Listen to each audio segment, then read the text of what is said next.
Delicious in Dungeon Rumours. What culinary delights could we be fed in the future? Now then, and welcome back, food adventurers and dungeon crawlers and all that in between. We have some rumours, some juicy, tasty rumours up and coming from the creator herself. I am excited, so let's dive into the delicious world of Delicious in Dungeon to discuss some tantalising spin-offs and sequel rumours. Knife and forks or chopsticks at the ready, and let us dig into this delicious culinary delight. So today, folks, we are exploring the world of Delicious in Dungeon, or Dungeon Meshy. Today, I am going to be diving into the Delicious in Dungeon, or Dungeon Meshy spin-off and sequel rumours. Let's dive into the exciting news. What is in store for us dungeon lovers? What does Ryoko Kui have up her sleeve for us Dungeon Meshy fans? For those who are new here, Delicious in Dungeon, or Dungeon Meshy, is a fantasy adventure series created by Ryoko Kui. It follows the story of Leos and his party of Marcel, Chilchuk, Senshi, and a host of other beautiful people. They are trying to rescue Leos' sister, the party's glue, if you will, Leos' sister, Fallon. And to help them as they fight monsters down in the dungeon, they are going to cook culinary delights with them very same monsters. Who on earth thought of this? This show is my absolute favourite anime at the minute. Absolutely love this show. I have done a load of reviews on it, so if you've not checked them out, go and check them out. And before I carry on with the video, there is a few free things you could do that would help me out. Free things you could do: hit that subscribe button. It's absolutely free to do, and it really helps me out, gives me a couple of endorphins as well. Hit that, smash that like button if you will, absolutely free to do. And if you want, share with your friends who like this style of content. Delicious in Dungeon, Hollywood drama, aliens and ghosts and UFOs. Share with your friends if they might like this style of content. That's absolutely free to do. And get in that comment section as well if I've really upset you, and let me know how much I have upset you. Now, let's get back to the video at hand. So recently, Ryoko Kui shared some interesting insights about the series and its future. So the series has dropped this year, January this year, on Netflix.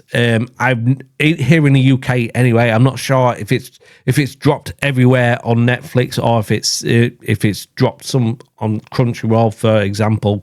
I am not 100% sure on that, but for here in the UK, and I'm pretty sure in America, it's dropped on Netflix. Absolute banging anime, and it was done by Trigger Studios, who did a fantastic job of recreating the manga. Absolute second to none. What I've seen of the manga, it's pretty faithful to the manga itself and faithful to Ryoko Kui's creation. Absolute bang on. It's got me right into that manga as well, and I'm loving it. But I love the anime itself on Netflix. Absolute fantastic, and I love the way they did it. Each episode, each week, are fantastic. 24 episodes of mouth-watering deliciousness. During her appearance at Anime Expo 2024, she discussed her inspirations and creative process. You know that despite the D&D vibes in Delicious in Dungeon, Kui has never actually played Dungeons and Dragons. Instead, she draws the inspiration from RPGs like Baldur's Gate and The Witcher. Myself, I've never played Dungeons and Dragons, but being in the UK, we had a load of cartoons and a load of like little live action TV shows in the 90s what were inspired by Dungeons and Dragons. So we sort of know what Dungeons and Dragons is. It's absolute fantastic concept, and it's crazy that she's never actually played Dungeons and Dragons, but she is a massive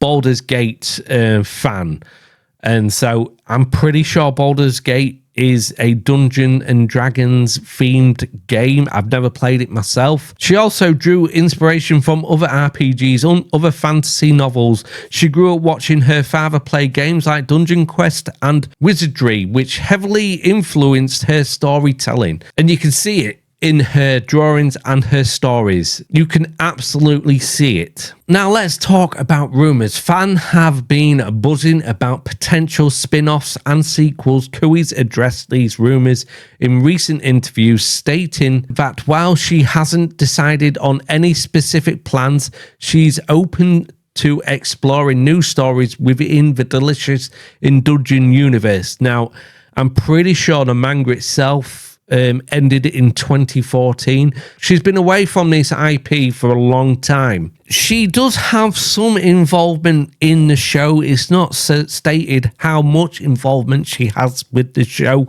but she has definitely inspired the show from afar and up close. One popular fan theory is a spin-off focusing on Izitsumi, the cat girl thief, and her quest to defeat the Black Magician. Another fan favourite is Senshi's culinary adventures.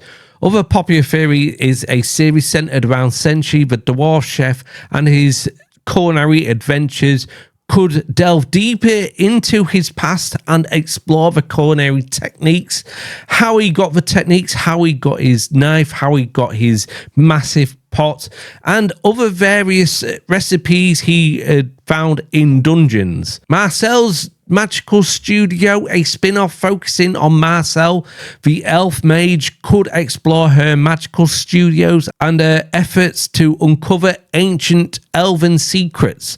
Now, that one I would be absolutely excited for. I love Marcel as a character.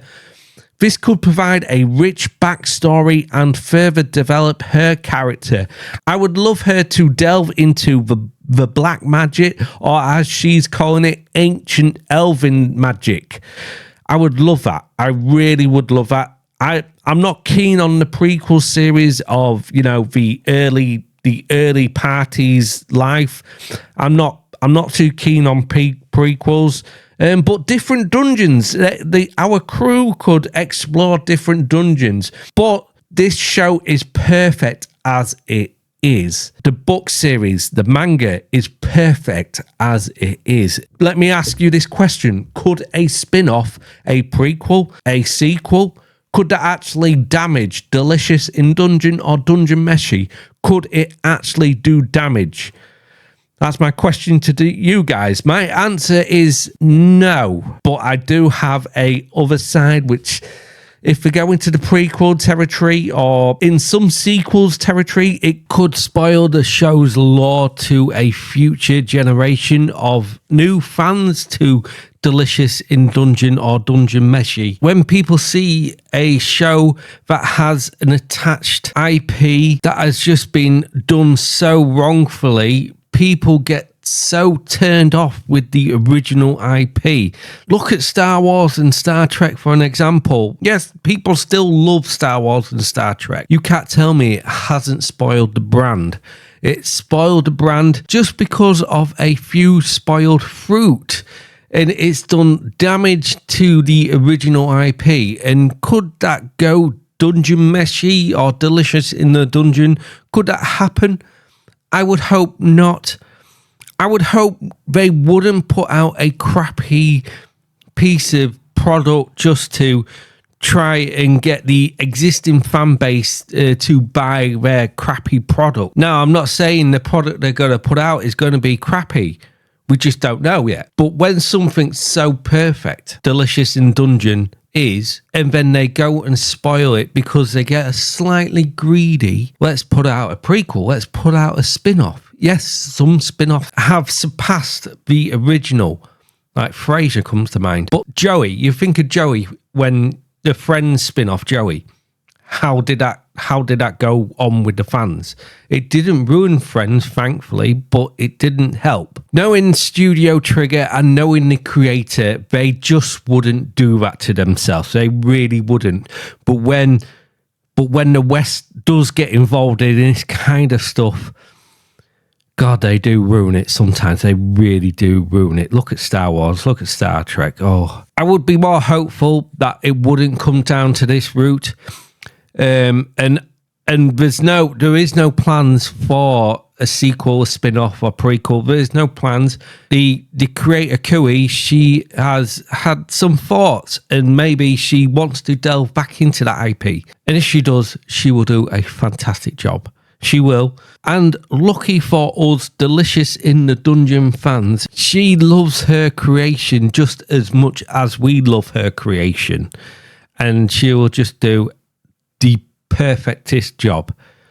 I know that's not a word. It's what the heart says at the minute. I still have that worry. This show is perfect. We've not seen the second season yet, so it could all go downhill. I don't think it will. I think when the second season comes out, because they're only going to do 2 seasons of this, when the second season finish and we're full to the brim and we are satisfied with the story, we're satisfied with the ending, we're just so in love with the complete arc. And yes, we'll be wanting more, but sometimes when you want more, you just ruin it for yourself. That sounds a little bit down on my side. I do apologise if it does.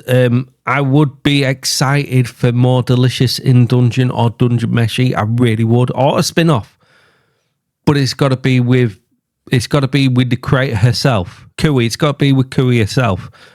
And maybe quite possibly Studio Trigger's involved, or another high-powered anime studio involved. Ghibli, just throwing out a name.